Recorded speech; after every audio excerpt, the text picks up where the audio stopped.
Muito bem. Então, nessa aula, vamos abordar o tema desencarnação e nós vamos abordar esse assunto de uma forma parecida, como nós fizemos com a encarnação, entendendo, em primeira instância, que a desencarnação, assim como a encarnação, ela é um processo.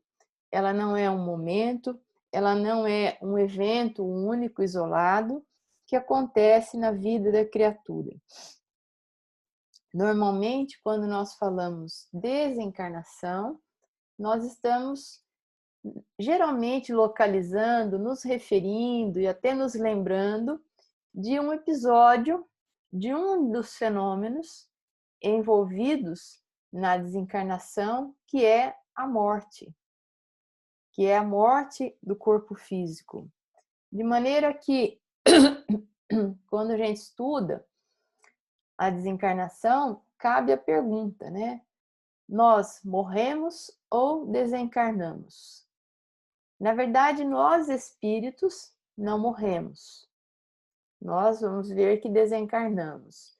Mas, a grosso modo, nem mesmo o fenômeno de morte, concebida como a morte do corpo físico, ela é sinônimo de desencarnação, visto que a morte ela é um fenômeno específico dentro de um processo, assim como também, no caso da encarnação, o nascimento da criança ela é um evento pontual dentro de um contexto muito maior, de um processo que vai se dando antes do nascimento, antes de vir a criança à luz.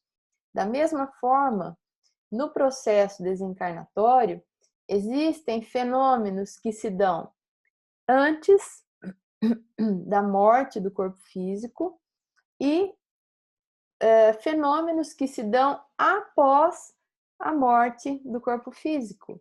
De maneira que a morte do corpo, que quando nós vamos a um velório, né, nós velamos ali, o que está ali para ser velado é o corpo. É claro que a gente vai ali com a mente conectada com o espírito, nós sabedores de que o espírito não morre e tudo mais, mas o que está ali, aquele fenômeno envolvido no velório e no sepultamento, ele se refere à morte do corpo.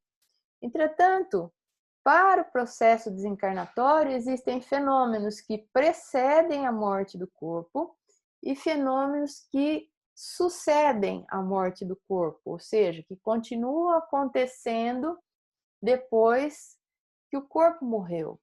De maneira que a gente poderia pensar, mas então, assim que o corpo morre, a criatura já está desencarnada? Não exatamente.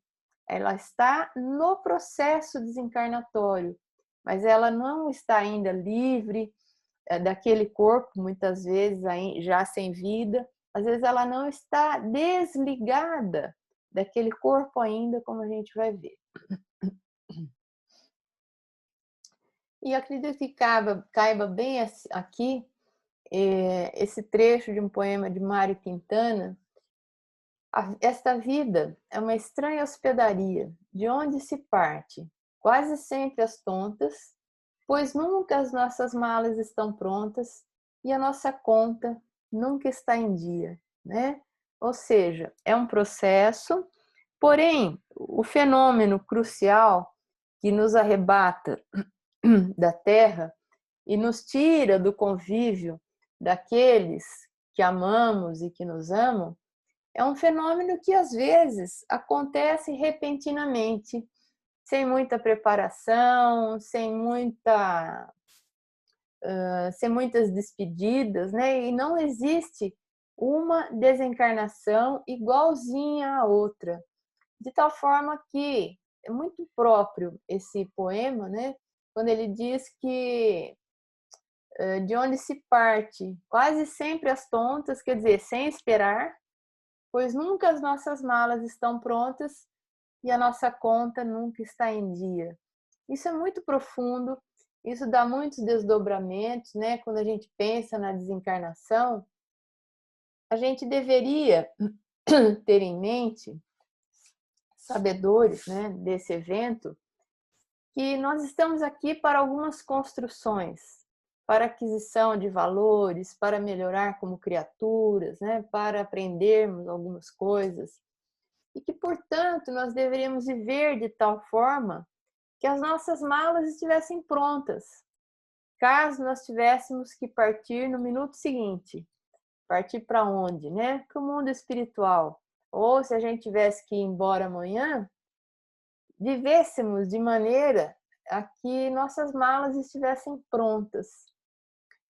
Quais são nossas malas, né? A gente vai falar ao longo da aula, mas que a gente esteja desapegado suficientemente das coisas materiais, que a gente esteja em paz com aqueles com quem a gente conviveu, se a gente tem pendência, se a gente tem inimizade, se a gente tem perdão a ser distribuído para alguém, se a gente tem processo de reconciliação em pendência, seria bom que a gente fizesse tudo isso, resolvesse essas questões como se nós fôssemos desencarnar amanhã, para que nós nos sintamos mais livres, mais leves, muito mais tranquilos, né, após esse processo.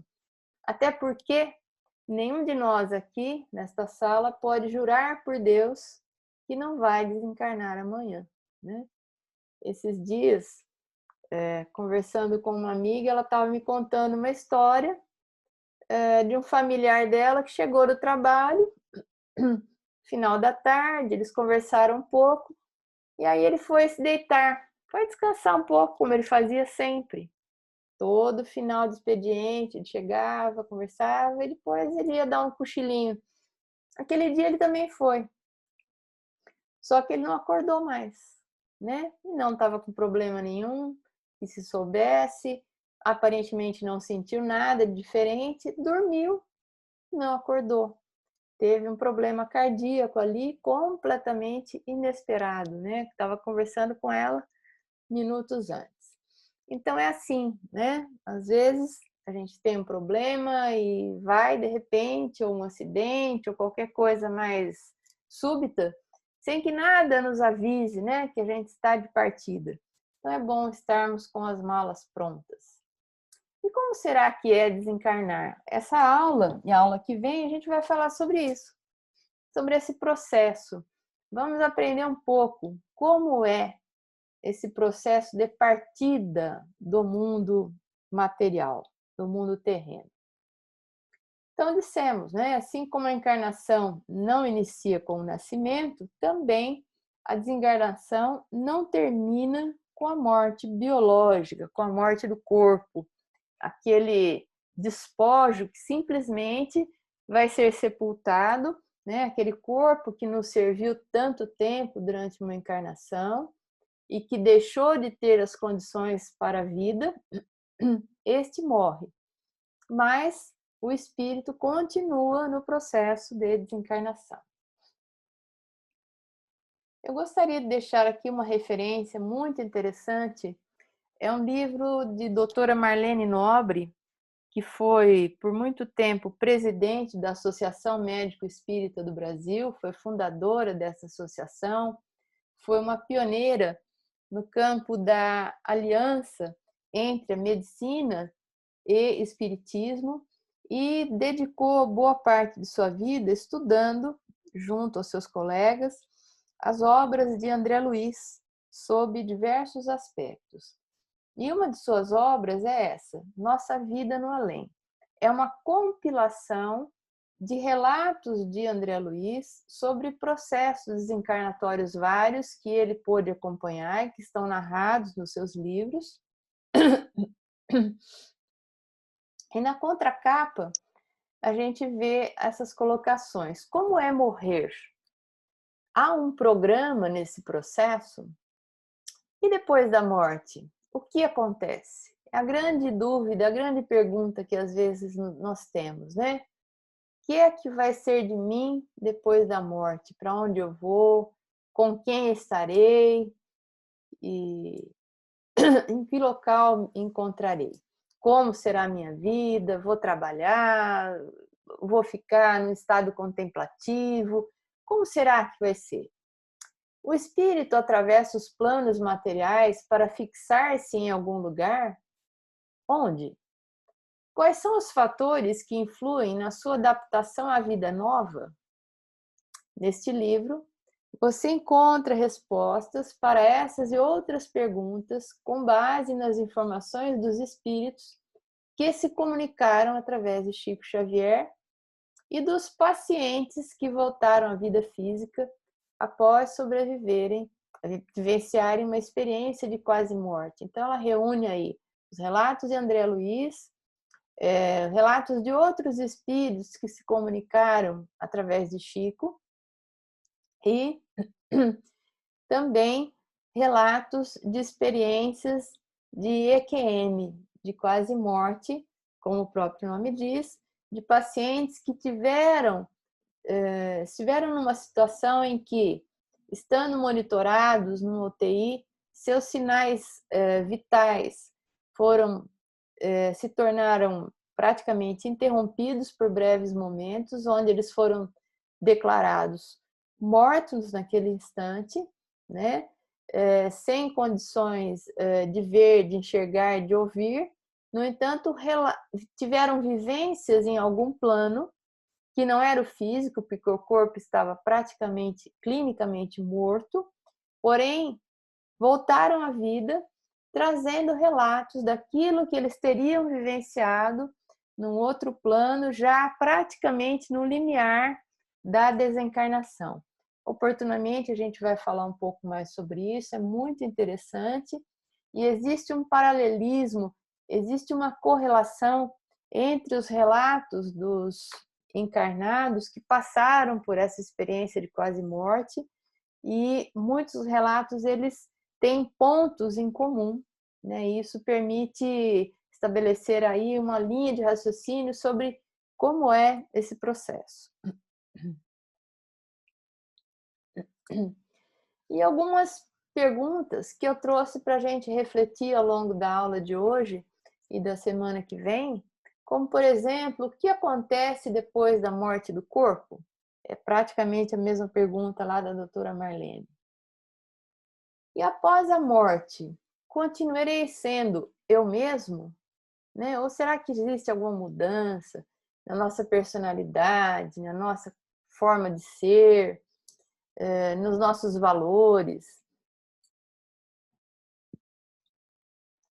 Que sentimentos terei após a morte? Será que eu vou continuar amando as pessoas que eu amava? Será que eu vou...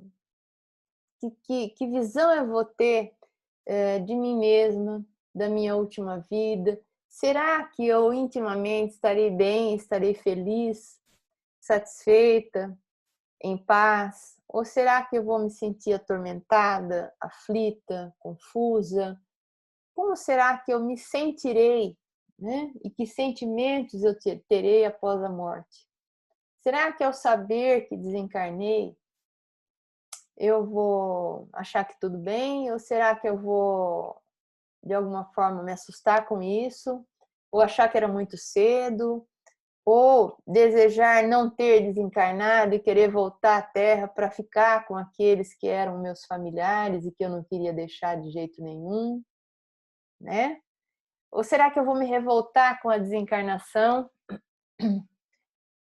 É possível que isso aconteça, dependendo do contexto, dependendo da situação em que a pessoa desencarna, dependendo dos conhecimentos que ela tinha sobre a vida, da religião que ela professava, né?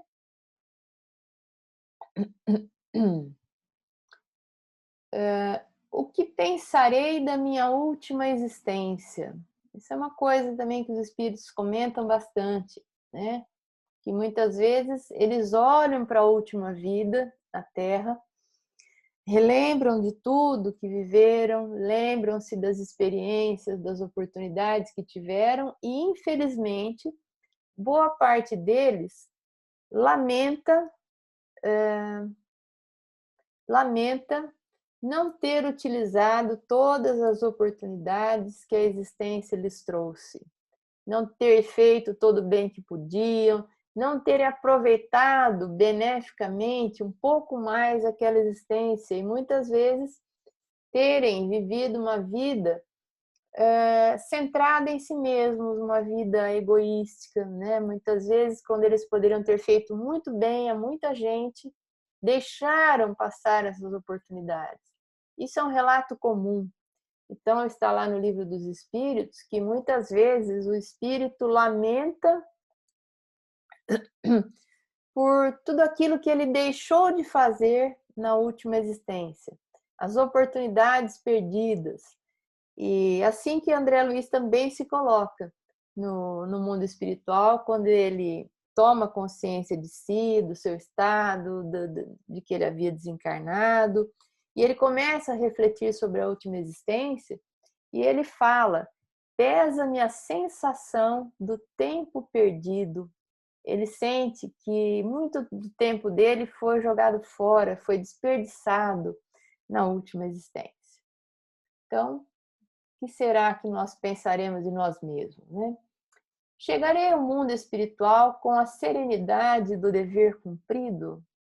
Essa é uma outra causa de aflição para os espíritos, né? E também, segundo André Luiz, é uma das razões pelas quais os espíritos se demoram um pouco mais nas regiões escuras do umbral, a fuga do dever. Isso é muito sério, isso é muito grave, né? Todos nós temos deveres nesta vida, como cristãos, como pais, como filhos, como irmãos, dentro das posições que a vida nos coloca.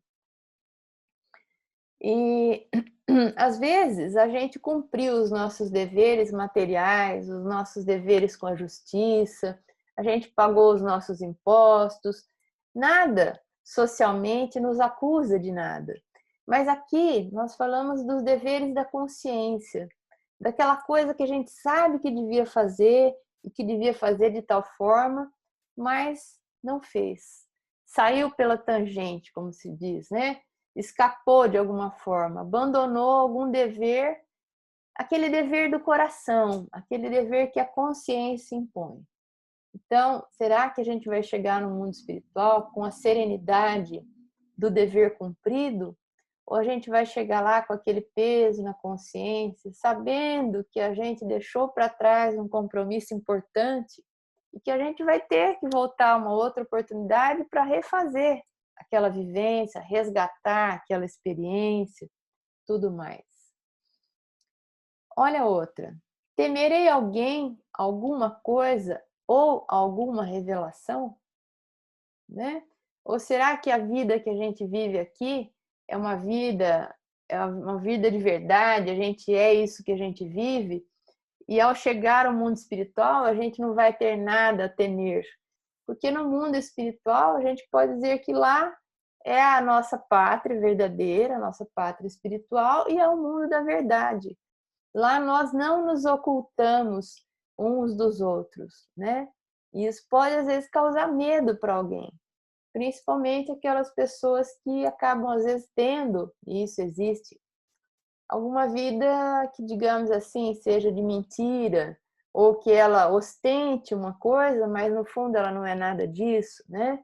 Então, talvez esse espírito tenha alguma intranquilidade ao se ver completamente revelado no mundo espiritual. E quando chegar lá, estarei pronto para viver longe de familiares, amigos, dinheiro, casa, carro, para me adaptar a uma nova fase da vida? Essas reflexões elas vão estar presentes ao longo de toda a nossa aula de hoje, da semana que vem, são reflexões para a vida, né? Porque vejam, gente, se essa vida é uma estranha hospedaria, de onde quase sempre se parte às tontas e quase nunca nossas malas estão prontas, é preciso que a gente vá deixando as malas mais ou menos prontas.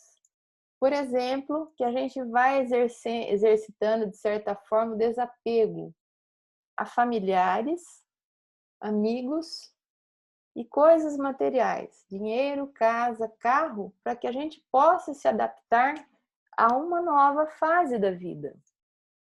Porque lá, pelo menos por um tempo, nós não teremos os nossos familiares, não teremos esses amigos que temos aqui, teremos outros. Não levaremos o dinheiro que nós juntamos avidamente, às vezes, durante uma existência toda. A casa que a gente morre de ciúme, os móveis e tudo aquilo que a gente, às vezes, se apega tanto, vai ficar aqui, sob os cuidados de outra pessoa, que talvez não seja tão cuidadoso, tão zeloso quanto nós. O carro, que às vezes, ou qualquer outra coisa similar, que a gente morre de paixão, ai, se alguém fizer um risquinho no carro, né? Ele vai ficar inteiro aqui. Nada disso vai conosco. Só vai conosco a nossa essência, a nossa inteligência, os nossos sentimentos e as nossas conquistas espirituais. O que é uma conquista espiritual? Por exemplo, se eu nesta vida angariei um pouco de paciência, um pouco mais do que eu tinha quando eu cheguei, então essa paciência me pertence, ela vai comigo onde quer que eu esteja. Se eu me tornei uma pessoa um pouco mais amorosa, um pouco mais branda, um pouco mais pacífica, essa amorosidade, esse pacifismo vai comigo, porque é conquista minha, tá certo? Mas os meus familiares não são meus. A gente diz que é, né, meu pai, meu filho, mas é só força de expressão. Meu amigo também não é nosso, fica. Meu dinheiro, minha conta bancária, meu sobrenome, fica tudo aqui. E é preciso estarmos preparados para isso. Caso contrário, a gente terá muita dificuldade de adaptação à nova vida, né? Em outro lugar, com outros espíritos que vamos conhecer, enfim, em uma situação que nada lembra essa nossa situação de agora. Serei feliz ou infeliz após a morte? Vai depender praticamente de todo esse conjunto de coisas, e isso vai determinar a nossa felicidade, a nossa tranquilidade ou a nossa aflição no mundo espiritual.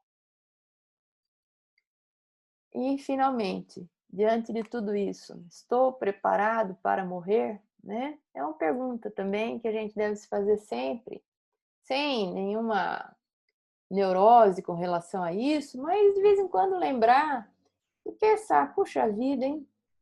E se eu tiver que ir para o mundo espiritual amanhã, ou hoje à noite ainda? Será que eu estou pronto? Será que eu estou preparada? Né?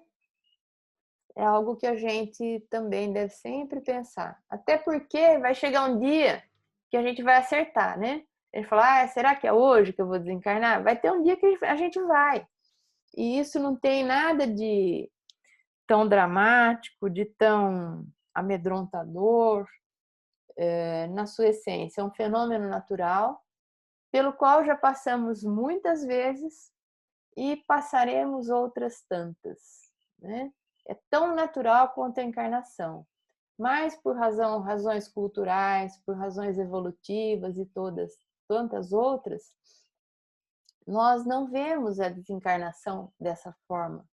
Existe uma carga de sofrimento, de dramatização em torno da desencarnação, como se fosse realmente um aniquilamento, né, do espírito.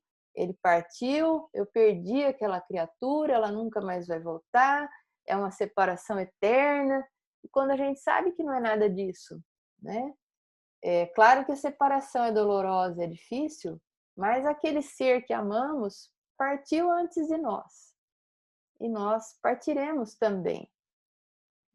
E se tivermos a felicidade, geralmente teremos essa oportunidade, nós o encontraremos. Que bom, né? Porque nenhum de nós morre. E vamos a algumas questões do Livro dos Espíritos sobre esse fenômeno, essa separação, a separação da alma, entre a alma e o corpo, como isso se dá. O que sucede à alma no instante da morte? volta a ser espírito, isto é, volve ao mundo dos espíritos, de onde se apartara momentaneamente. Em outras palavras, né? Volta ao seu mundo natural, volta ao seu estado essencial, à sua verdadeira pátria, como a gente diz. Então, aqui nesse sentido, a alma volta a ser espírito, porque no Livro dos Espíritos, na grande maioria das vezes, quando Kardec usa a palavra espírito, ele está falando do espírito desencarnado. E quando ele usa a palavra alma, ele está se referindo ao espírito encarnado. Então, espírito encarnado, ele usa normalmente a expressão alma. Por isso a pergunta: nós somos almas, tá? Segundo o Livro dos Espíritos. Que sucede à alma no instante da morte? E aí a resposta: volta a ser espírito, né? Ou seja, alma é um espírito encarnado. A alma, após a morte, conserva sua individualidade? Sim, jamais a perde. Que seria ela se não conservasse? Então, isso é um alento muito grande, né, que a doutrina nos traz. Sabermos que não existe a morte e, mais do que isso, que nós continuamos vivos e continuamos nós mesmos. O que é conservar a sua individualidade? É continuar com o seu mesmo jeito de ser, com o seu mesmo jeito de pensar, gostando das mesmas coisas que você gostava, se reconhecendo como sendo você mesmo. Quer dizer, com o processo da desencarnação, não existe nenhuma mudança essencial, nenhuma mudança substancial no nosso modo de ser. A criatura não fica melhor, ela não vira santa, ela não tem um salto evolutivo, nada disso. Nós continuamos sendo nós mesmos, apenas numa situação diferente, em contato com outros espíritos, estabelecidas sintonias diferentes, num outro local, né? Exatamente como a gente viu acontecer com o André Luiz, mas nós não mudamos na nossa essência. O que nós somos, nós continuamos a ser. Os defeitos que temos, continuamos a ter. As virtudes que temos, levamos conosco. Somos exatamente quem éramos quando encarnados. Como comprova a alma a sua individualidade, uma vez que não tem mais o corpo material? É uma boa pergunta, né? Como é que nós vamos se sentir nós mesmos? Como é que nós vamos nos reconhecer nós mesmos se aquilo que é um ponto importante na nossa individualização, na nossa identificação como indivíduos, que é o corpo, se perde no processo da desencarnação, com o evento da morte, e fica aqui na Terra? Que mais que sobra do espírito? Como que ele vai comprovar a sua individualidade? Continua a ter um fluido que lhe é próprio, aurido na atmosfera de seu planeta e que guarda a aparência de sua última encarnação, seu perispírito. Então, alguns devem se lembrar que na aula sobre perispírito a gente explicou que o perispírito ele tem a mesma aparência do corpo físico. É por isso que durante o sono do corpo físico nós nos distanciamos do corpo físico que fica dormindo na cama e, portando esse perispírito ao qual estamos ligados, nós nos reconhecemos, os espíritos nos veem e nós fazemos excursões pelo mundo espiritual. E assim somos reconhecidos e também nos sentimos nós mesmos, porque temos esse corpo que é material, mas é uma matéria fluídica, chamado perispírito. Então, na condição de encarnados, nós somos espíritos, temos um perispírito e um corpo físico. Com o evento da desencarnação, existe a morte do corpo físico e permanecemos nós, espíritos, com um outro corpo, né, que já possuímos. Um primeiro corpo, que é o corpo fluídico, que não é percebido pelos nossos sentidos físicos, né? Por isso a gente não vê nem o nosso próprio, nem o perispírito dos espíritos desencarnados. A alma leva consigo, a alma nada leva consigo deste mundo? Nada, a não ser a lembrança e o desejo de ir para um mundo melhor. Lembrança cheia de doçura ou de amargor, conforme o uso que ela fez da vida. Então, ela leva as suas lembranças da última existência e o desejo de ir para um mundo melhor, que esse é um desejo inerente, né, à criatura humana. A gente quer sempre estar numa condição melhor, sempre almeja algo melhor para nós. Então, nós levamos uma lembrança daqui. E que ao chegar lá, esta lembrança pode ser para nós cheias de doçura ou de amargor. Depende do que, Cláudia? Essas lembranças cheias de doçura e de amargor. Vamos imaginar uma pessoa que viveu a sua vida fazendo tudo aquilo que ela sentia que devia, auxiliando as pessoas, tendo uma vida, como dizia minha avó, né? Quem não vive para servir, não serve para viver. Servindo, dando de si mesma, fazendo o melhor que ela podia para ver as criaturas bem, para que ela também ficasse bem. Quer dizer, essa criatura vai ter a consciência absolutamente em paz e vai lembrar da sua última existência como uma existência coroada de bons feitos, de coisas boas, de doces lembranças, de amores que deixou, de amizades que conquistou, de tudo isso. Agora, imaginemos uma criatura que teve uma vida fugindo dos deveres, se ocultando em subterfúgios, causando mal a outrem deliberadamente, né? Arquitetando situações que traziam ou que trouxeram prejuízos a alguém, tanto do ponto de vista moral quanto material, não importa. Essa criatura, ao desencarnar, não terá aquela paz dos justos, né? Não terá aquela lembrança, aquelas lembranças boas da vida que deixou. Ela tentará nem lembrar da vida que deixou, porque essas lembranças são amarguradas, são torturantes. Então vejam, quanto mais pura for a alma, melhor compreenderá a futilidade do que deixa na terra. Esse é o diferencial, né, de visão que o espírito tem na condição de desencarnado em relação à condição de encarnado. Ele, ao desencarnar, ele olha para trás e vê o quão passageiras foram todas as coisas, o quão fugazes são as questões materiais e o quão fúteis muitas vezes são certos interesses, certas coisas aqui na Terra. Imaginemos uma situação bizarra, mas que acontece sempre. A pessoa, uma tira a vida da outra por causa de uma briga no jogo de futebol, né? Olha que coisa mais estúpida. E acontece.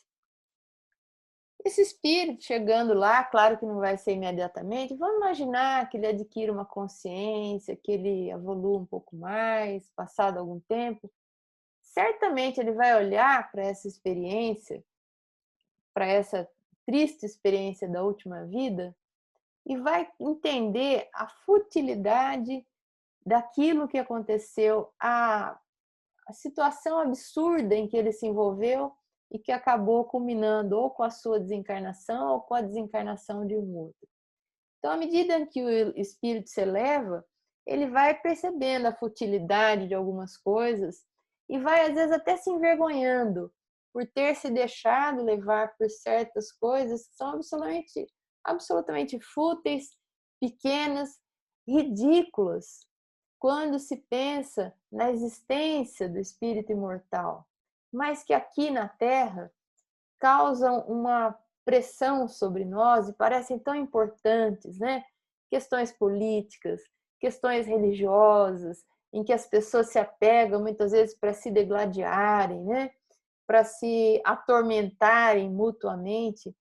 Que importância tem isso no contexto da vida do espírito imortal? O time para o qual ele torcia, a religião que ele tinha, a quantidade de dinheiro que ele tinha no banco, o sobrenome que ele possuía. Qual a utilidade e a importância disso? Às vezes a gente se desentende com alguém ou a gente amargura a nossa vida por alguma coisa que acontece. Um exercício que a gente pode fazer muito bom para entender o valor e a importância daquela coisa é olhar para aquilo e pensar: que importância vai ter isso daqui a 1 ano na minha vida? Que importância vai ter isso daqui 10 anos na minha vida? Porque se a gente faz isso com honestidade, a gente vai vendo que aquilo realmente é pequeno.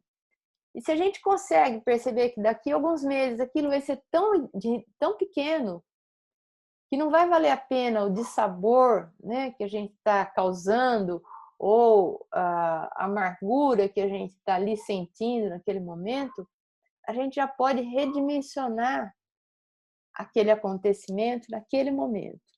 Então, quanto mais pura é a alma, mais ela vai compreendendo a futilidade das coisas que ela deixa na Terra. Eu não sei se vocês já tiveram essa experiência de viajando de avião, quando ele decola, você vê lá as casinhas lá embaixo. Primeira vez que eu andei de avião, eu olhei para aquilo tudo. E é interessante porque você está numa outra realidade, num outro ponto de vista, geograficamente falando, né? Numa altura muito grande. E você olha ali para baixo, mas existe uma mudança de perspectiva também emocional em relação a tudo. Você fala, gente, olha lá embaixo, todas as pessoas, cada um na sua casinha, e cada casa, cada família com suas dificuldades, brigando, às vezes sendo felizes e às vezes se atormentando mutuamente por coisas que são tão pequenas e que parece que a gente estando aqui em cima no avião, elas se tornam menores ainda, né? Deve ser uma visão mais ou menos parecida que o espírito vai tendo quando ele desencarna, ele vai se distanciando da vida que ele deixou e vai lembrando das experiências que ele teve e vai falar: nossa, quanta bobagem! Eu dei importância para coisas tão fúteis, né?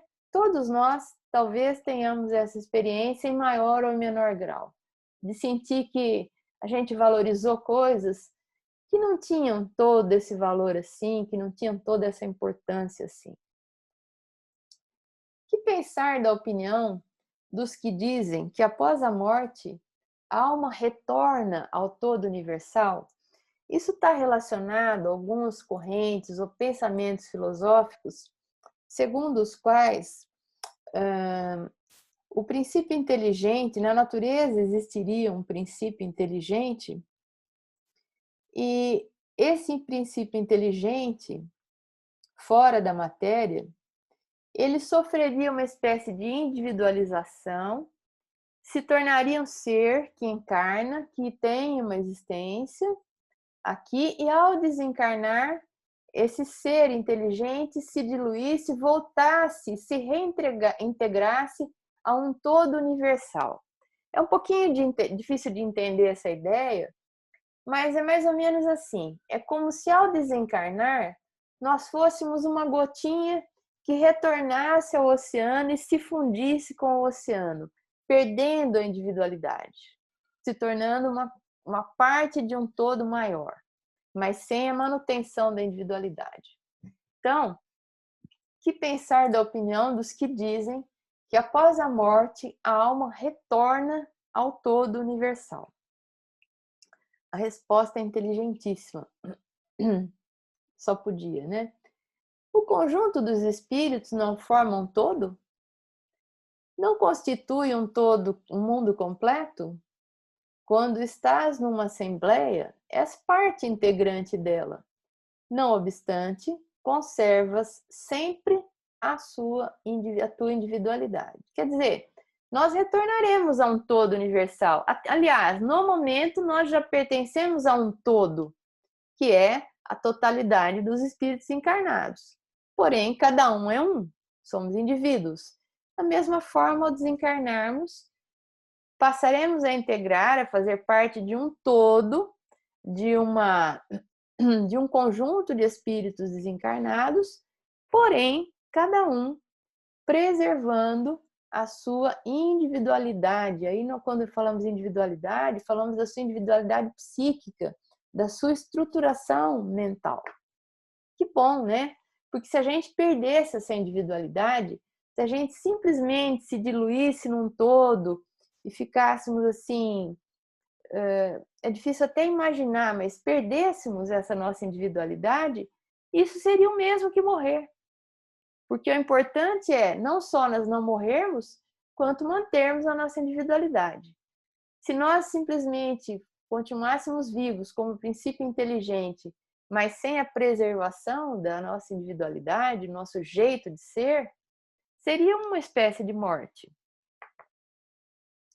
Então aqui coloquei uma imagem que simboliza um pouco essa ideia, né, de que partes do princípio inteligente sofreriam uma individualização, encarnariam, cumpririam a sua trajetória como encarnados, e ao desencarnar, essas gotículas, que seriam esses princípios inteligentes individualizados, voltariam a um todo universal e se reintegrariam como as gotas de água ao caírem no oceano, se integrariam e se diluiriam no mar. Que prova podemos ter da individualidade da alma após a morte?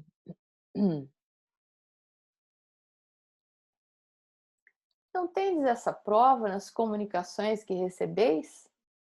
Se não fosseis cegos, veríeis. Se não fosseis surdos, ouviríeis.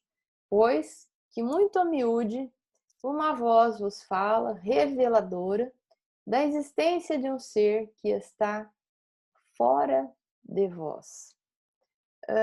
Além disso, né, gente, das comunicações que recebeis para nós espíritas, né, isso não tem dúvida, porque às vezes a gente presencia uma comunicação com detalhes tais que não há margem a qualquer dúvida.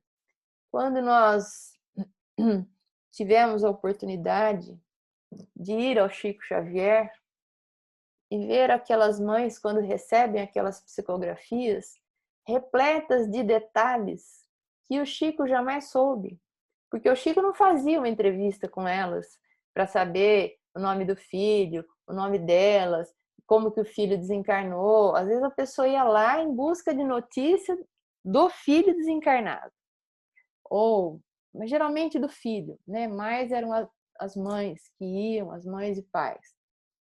Chico muitas vezes não tinha nem visto, nenhum contato prévio com aquela mulher. Então, de repente, vinha lá, querida mamãe. Aí, às vezes, assinava com um apelido, falava, a vozinha fulana de tal está comigo e me recebeu aqui, assim como o vovô tal. Aquele acidente, rarará, na verdade, não foi um assassinato, foi um acidente. E dava detalhes, e contava coisas que só a mãe e o filho sabiam que tinham acontecido. De tal forma que não deixavam margem a qualquer dúvida. Existem livros e livros sobre isso.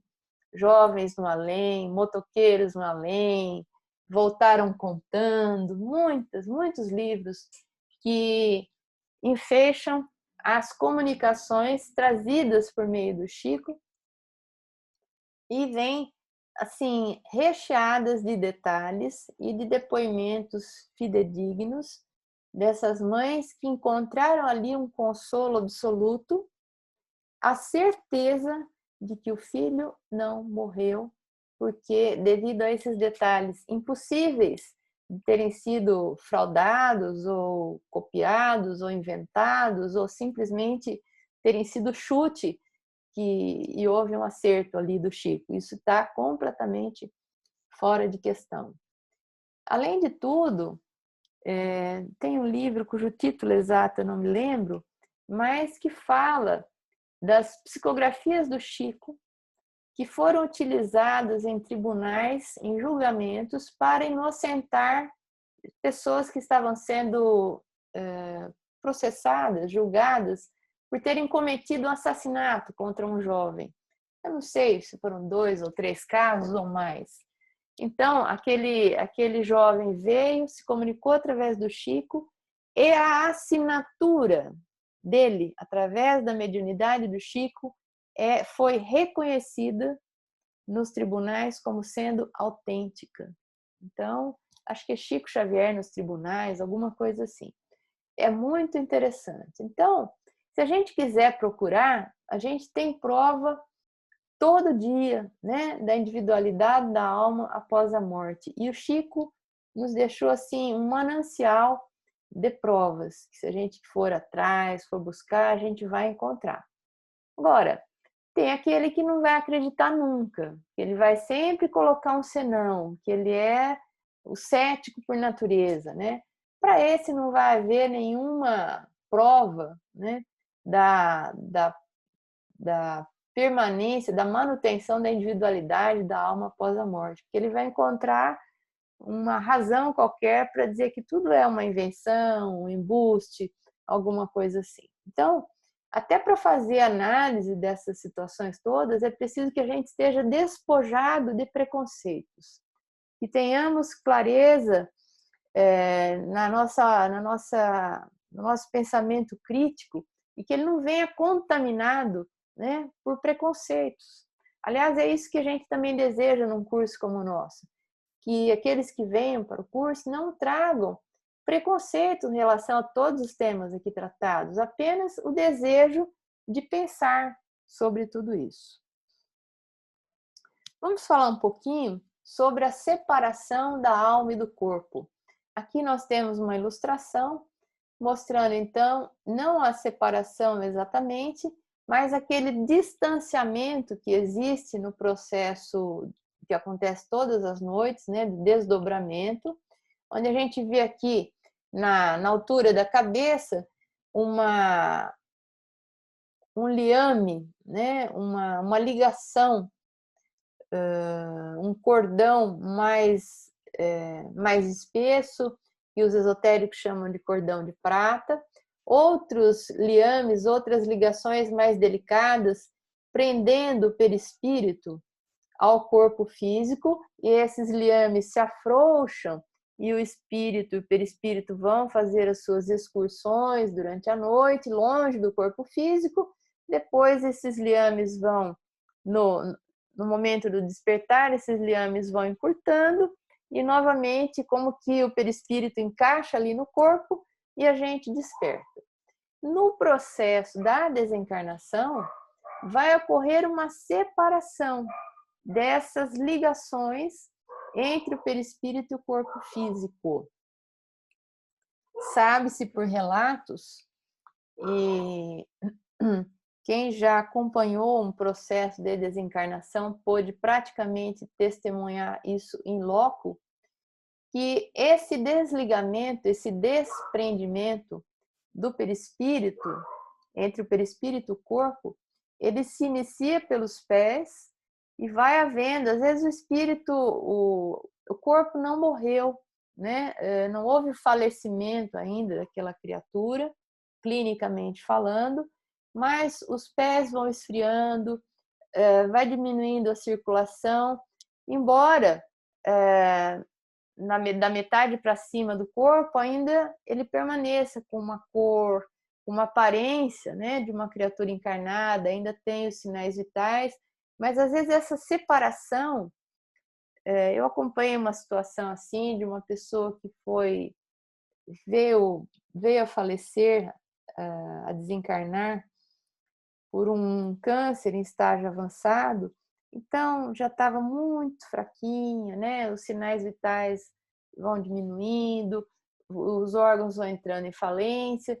Então a gente vai observando. Cada dia que eu ia visitar, a gente percebia que a criatura estava mais próxima da desencarnação, e no último dia, quando eu a vi, os pés já estavam gelados, né? E já com uma cor um pouco diferente. Então, os espíritos dizem que esse desprendimento ele se inicia dos pés e vai se completando até chegar a essa região da cabeça, da fronte, onde permanece o laço fluídico. Esse laço fluídico, normalmente, ele permanece ainda algumas horas após a morte do corpo físico. Esse desprendimento não é imediato. Ah, morreu o corpo, o perispírito já está liberto. Não, ele ainda continua unido, ligado ao corpo físico por algumas horas, às vezes por alguns dias, por algum tempo que varia. E essa variação de tempo leva em consideração várias questões, como, por exemplo, a maneira como a pessoa desencarnou, né? A maneira como ela viveu, os conhecimentos que ela tinha, o desapego que ela já tinha, a criatura desapegada das coisas materiais, que já não dá, que não é escrava das coisas desta terra. Quando ela sente que vai chegando o momento da desencarnação, ela se entrega naturalmente a esse processo, e essa separação é muito mais tranquila, muito mais serena. Certamente vocês já ouviram falar de criaturas que têm dificuldade para desencarnar. O corpo não oferece mais condições à vida e ela não consegue, como se diz popularmente, fulano não consegue morrer, né? Porque está apegado talvez à vida, talvez a alguma pessoa. E às vezes também, às vezes a pessoa ela precisa, ela tem muito apego a uma determinada pessoa. Quão comum é?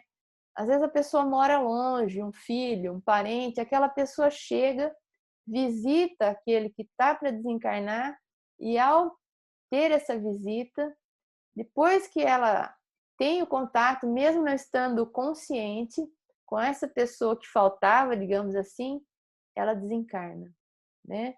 Então, o apego das criaturas a pessoas ou a coisas pode dificultar essa liberação do perispírito, ou pode, se ela não tem esse desapego, pode favorecer muito esse processo e ela vai mais livre, mais serena. É dolorosa a separação da alma e do corpo? Boa pergunta, né? Porque tem gente que fala que não tem medo de morrer, mas tem medo de sofrer, tem medo do momento, tem medo da separação. É dolorosa? Não. O corpo quase sempre sofre mais durante a vida do que no momento da morte. A alma, da morte do corpo, né?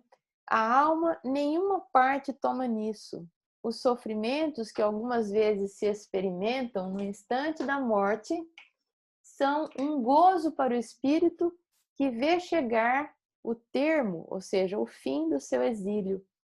Então, às vezes, aqueles momentos finais, naqueles estertores da morte, alguns espasmos, algumas coisas que dão para quem está do lado a impressão de um sofrimento profundo, é muito mais uma reação orgânica, aqui está colocado, do que propriamente a alma tomando parte naquele sofrimento. Por quê? Porque nós já mostramos quando a pessoa está lá doente, numa cama, doença crônica, ou no leito de hospital, e vão declinando as forças físicas, o fluido vital. Os espíritos já vão atuando de maneira que, como eu disse, ela vai aos poucos, lentamente se desprendendo, de forma que quando o corpo morra, a alma já está quase desprendida.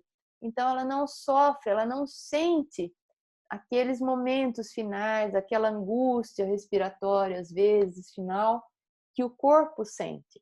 É isso que os espíritos nos dizem aí. E muitas vezes chega a ser um gozo, um alívio, um alento para o espírito, depois de uma longa batalha, de uma longa enfermidade, poder se libertar daquele corpo enfermo, né? Que o atrelava a ele. Na morte natural, a qual sobrevém pelo esgotamento dos órgãos, em consequência da idade, o homem deixa a vida sem o perceber. É uma lâmpada que se apaga por falta de óleo. Tem um conhecido que disse, certa vez, que o pai dele já tinha uma bela idade, já estava perto dos 100 anos. É aquela situação, né, desse esgotamento dos órgãos, em que o homem deixa a vida sem perceber. E ele já não tinha muita força nas pernas, já usava cadeira de rodas, estava lúcido, e sempre ele levantava, tomava o café da manhã e alguém colocava a cadeira numa área que batia um solzinho da manhã para ele tomar o solzinho matinal, e geralmente ele cochilava aí. E certa vez isso foi feito, ele terminou de tomar o café da manhã, alguém colocou ali a cadeira, ele na cadeira para tomar o seu solzinho, e ele adormeceu como ele sempre fazia. Quando alguém foi retirá-lo do sol, ele não havia simplesmente adormecido, ele já havia desencarnado. Vejam, é bem esse retrato, né? Na morte natural, a qual sobrevém pelo esgotamento dos órgãos em consequência da idade, o homem deixa a vida sem o perceber. É uma lâmpada que se apaga por falta de óleo. É aquela morte bendita, né? Não sofreu, foi assim, como se diz, morreu como um passarinho, né? E não é o que acontece com a maioria. Vamos encerrar com essa questão, para a gente, depois, se tiver alguma questão a ser respondida, talvez tenha, e a gente tem um tempinho aí. Como se opera a separação da alma e do corpo? Rotos os laços que a retinham, ela se desprende, né?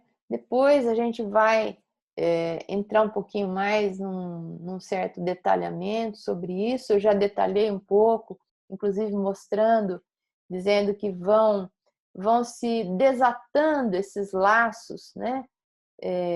Progressivamente, começando pelos pés e indo em direção à cabeça. E normalmente, quando há a morte do corpo, ainda existe uma ligação na altura da cabeça que termina de ser desfeita algumas horas depois da morte do corpo. Quem quiser ver detalhes sobre o desligamento entre o perispírito e o corpo físico e os primeiros momentos pós-desencarnação, o espírito sendo levado, inclusive, para acompanhar o velório do seu corpo, pode ler o livro Voltei. É um livro fácil de ler, não é muito grande, é pequeno, letrinhas grandes, que relata a desencarnação e depois o retorno através da psicografia do espírito Frederico Figner, que foi espírita, presidente da Federação Espírita Brasileira. Por isso o nome Voltei, porque ele havia combinado com alguns companheiros de ideal espírita que, se ele obtivesse permissão, ele voltaria através da psicografia de algum médium para contar como havia sido a sua desencarnação e, como se diz, como era, né, o lado de lá. Então ele narra em detalhes a desencarnação, essa separação, os momentos que imediatamente após ele foi recebido no limiar do mundo espiritual pela sua filha Marta, que havia desencarnado antes dele, o que normalmente acontece conosco, né? Somos visitados e recebidos por espíritos que foram nossos familiares queridos quando adentramos ao mundo espiritual pela desencarnação. Às vezes uma avózinha querida, um pai, uma mãe que foram antes, enfim, um familiar, às vezes, do qual já nem nos lembrávamos tão bem, uma bisavó, Às vezes, esses familiares vêm visitar o moribundo antes da morte do corpo. Quão comuns são os relatos daquelas pessoas que estão doentinhas, que estão assim, né, no limiar da desencarnação, e falam: olha, eu vi fulano veio aqui essa manhã. E aí, geralmente, quando a pessoa não tem conhecimento nenhum de espiritualidade, muito menos de espiritismo, fala assim: tadinho, né? Tá delirando, ele tá confundindo as coisas, tá achando que o tio fulano tá vivo, que veio aqui vê-lo. Imagina, o tio fulano já morreu faz 50 anos. Mal sabem quem faz esses comentários que muitas vezes o que o desencarnante está dizendo é verdade. Ele foi visitado por esse familiar querido ou por um irmão que já faleceu muito antes e que eles vêm como que numa missão de encorajamento para que o espírito possa se desligar tranquilamente, fazer a passagem para o mundo espiritual, na certeza de ser bem recebido. Vejam, quando nós formos desencarnar, nós vamos entrar, pelo menos por um tempo, para um mundo desconhecido para nós, porque nós não lembramos como era o mundo espiritual, né? Não nos lembramos. E é muito confortador que a gente encontre, ao chegar, ou antes até de chegar nesse mundo, alguém conhecido. Se for uma mãe, se for uma avó, que às vezes a gente amou profundamente, a gente vai assim pleno de confiança, né? Tranquilo, porque, puxa vida, ela tá tão bem, ela veio, ela tá aqui comigo, eu vou para onde ela estiver tranquilamente. Então isso nos enche de esperança, de coragem para transpormos esse limiar da desencarnação. Então isso é muito comum de acontecer, faz parte do processo. É comum, é o relato comum de pessoas idosas, às vezes que desencarnam por conta da idade, né, da extinção das forças vitais, ou por conta de uma doença crônica que vai desgastando as energias vitais, de terem esses relatos, né? Olha, eu vi a minha avó, eu vi a minha mãe, e às vezes aquele espírito faleceu há décadas, desencarnou há décadas, né? Exatamente por isso que está vindo ali recebê-lo. Bom,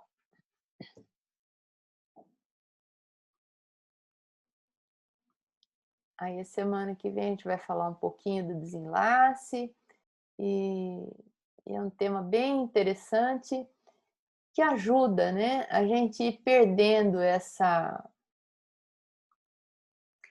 um certo terror que algumas pessoas sentem pela perspectiva da morte. É claro que não é porque a gente vai estudar esse assunto que a gente vai ficar feliz se a gente desencarnar amanhã, porque pelo próprio instinto de conservação, a gente não quer, né? Se alguém perguntar: Cláudia, tudo bem? Vamos amanhã? Você topa? Eu vou tentar conversar, vou tentar dar uma negociada, vou tentar ficar por aqui um pouquinho, né?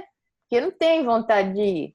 Vou quando tiver que ir, quando não tiver mais jeito. Porque a gente gosta, por mais difícil que seja, a gente gosta dessa vida, a gente gosta das pessoas que estão aqui, então a gente vai, né, ficando.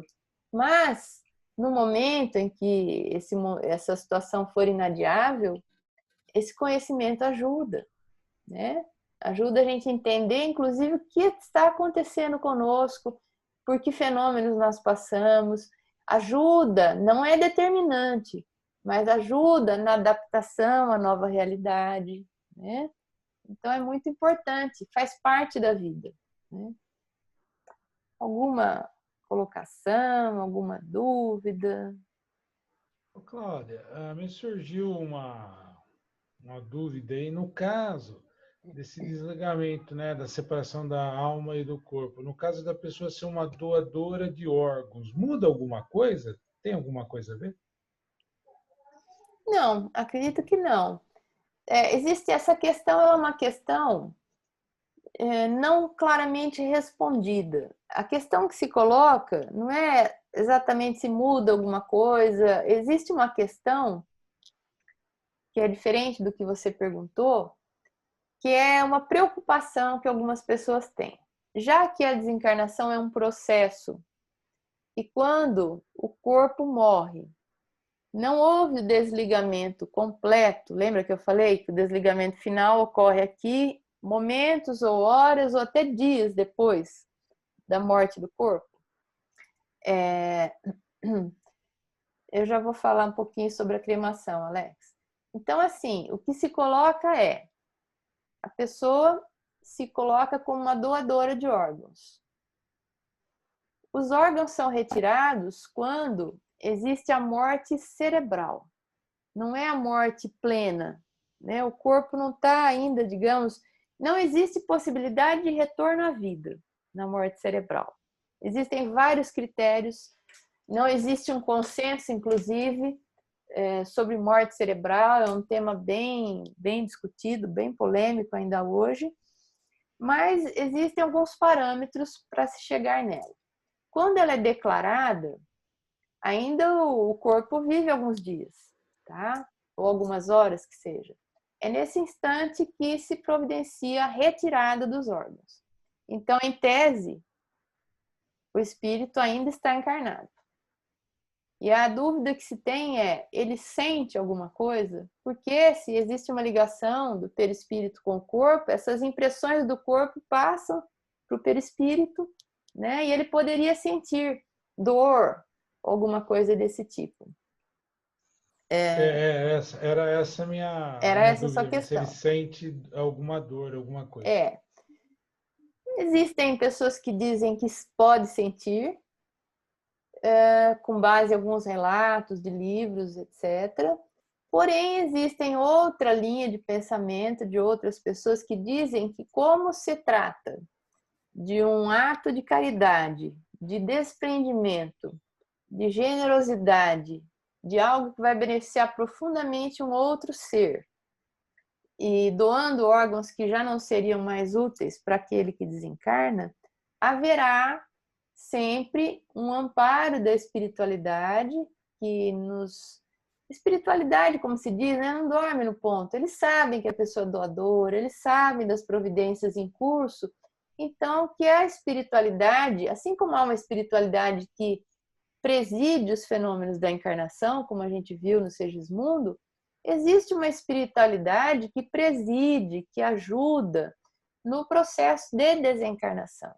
E que essa espiritualidade tomaria as devidas providências para que não houvesse esse sofrimento para o espírito que em vida decidiu doar seus órgãos, né? Eu acho nós não temos a confirmação disso, né? Não temos esses relatos até onde eu saiba, porém, me parece que tem muita lógica esse argumento, né? A espiritualidade realmente não dorme no ponto. Quando a gente faz algo de bom, eles nos ajudam a fazer aquilo de bom. Quando a gente tem uma ideia boa, eles vêm em nosso socorro para nos amparar, para nos ajudar. Por que não ajudariam uma criatura que está doando os órgãos, né? Acho que tem muita lógica esse segundo raciocínio. Do ponto de vista da cremação, recomenda-se, inclusive, que se aguarde mais do que o tempo que se aguardaria para o sepultamento habitual, né? O próprio Chico, embora não fosse cremado, ele pediu, se não me engano, que aguardar, eu não lembro agora, se foram 48 horas ou 72 horas antes de ser sepultado. Certamente, o Chico devia ter motivo para isso, né? Talvez para que ele tivesse uma garantia maior de que ele estaria desligado, tá? Mas também não temos relatos assim contundentes de que, olha, espere 48 horas e outras 72 e pode cremar com certeza que o espírito não estará ligado. Até porque existem, eu não queria muito antecipar, mas já vamos antecipar, existem situações em que o espírito permanece ligado ao corpo por muitos dias. Eu não lembro, eu vou procurar agora, não me lembro nesse momento em qual livro isso está narrado, acho que é no Mundo Maior. São narrados vários casos de desencarnação. E num deles, ou em mais de um, o espírito chega a acompanhar ali o começo da desintegração do corpo físico. Então, isso leva alguns dias. Isso causa uma certa aflição. Aliás, o argumento de algumas pessoas que preferem ser cremadas é esse, né? Que não querem se sentir soterradas ou não querem se sentir, aqueles que têm alguma ideia espiritualista, não querem perceber nada com relação à decomposição de corpo, etc. Então, assim, resumindo, se alguém tiver, pode falar. Eu não tenho de fonte segura na doutrina espírita uma resposta, tipo, olha, pode cremar com 48 horas ou com 72 horas que não tem problema nenhum, né? Porque se há um desligamento em curso, supostamente o espírito pode se ressentir de alguma coisa, assim como ele se ressente do próprio sepultamento. Se ele estiver ligado e ele começar a perceber aquela situação do sepultamento, né, mesmo que não chegue a questão da degradação do corpo, ele vai se sentir aflito, né? Mais um motivo para a gente trabalhar o nosso desapego por aqui, a nossa, como é que eu vou dizer, a nossa preparação para a morte. Dona Léa tem uma palestra, que acho que está lá no YouTube, chamado Preparação para a Morte. É bem isso. As coisas que a gente tem que ir fazendo ao longo da vida para melhorar a nossa situação nesse processo e nesse momento. Viu? Inclusive, uma das coisas que ela coloca, ela usa uma psicografia, também agora não me lembro qual é o espírito, que se comunicou e deixou uma mensagem nesses termos pelo Chico Xavier. Uma das coisas, inclusive, que alivia muito a situação do espírito no mundo espiritual, se você tiver bens a partilhar, coisas a acertar, faça o mais breve possível em vida. Já resolva tudo com seus herdeiros. Porque depois, o coitado do espírito fica lá desencarnado, tentando se adaptar à nova vida, e o povo brigando aqui, se engalfinhando, um agredindo o outro, e ainda às vezes amaldiçoando o nome dele, né? E ele sente, ele sabe, ele percebe, e aquilo angustia de uma tal maneira, né? Além de tudo, ele deve se sentir usado, né? Fala, olha, nem lembram de mim com carinho, só pensar no dinheiro que eu deixei e ainda estão fazendo essa balbúrdia aí. Então, se você tiver alguma coisa para deixar, já acerte tudo, já converse tudo e deixe tudo resolvido. Pendências documentais e tudo, né? Esse é um dos problemas do... O Frederico Figner, no livro, ele vai para o velório. Esse é outro problema do espírito ir para o velório. Aí ele vai conhecer quem é quem. Aí ele vai saber quem gostava dele de verdade, que ele vai perceber os sentimentos das pessoas, ele vai ver quem está falando mal dele, ele vai ver quem era amigo só pela frente, ó, descia a lenha por trás, ele vai ver tudo. Já começa a decepção do espírito ali. Fala, minha mãe do céu, esse aqui que eu achava tão meu amigo, olha que barbaridade que ele está falando.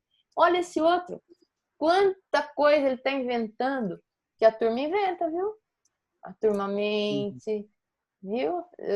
Imagina, se mente do encarnado, imagina do coitado que desencarnou. É impressionante. De vez em quando eu vejo assim, o Chico Xavier disse, aí vem uma besteirada tão grande, que é tão incompatível com o Chico, que fala, olha, gente, é fácil falar agora, depois que ele desencarnou, né? Usa o nome do Chico em vão. Invenção, mentira. E tudo isso, né? Você imagina com nós, pobres mortais, o que nego não inventa ou vai inventar, né? Então, até para isso a gente tem que estar preparado. Ó, fui, desencarnei, desliguei. Vocês que fiquem aí com suas coisas, com suas mentiras, com seus falatórios, sabe? Preparar a alma realmente para, ó, partiu, percebeu que está no mundo espiritual? Desapega, literalmente. Esse termo é ótimo para a aula de hoje. Desapega e vai. Porque o que ficou, ficou. Foi um problema isso para o André Luiz.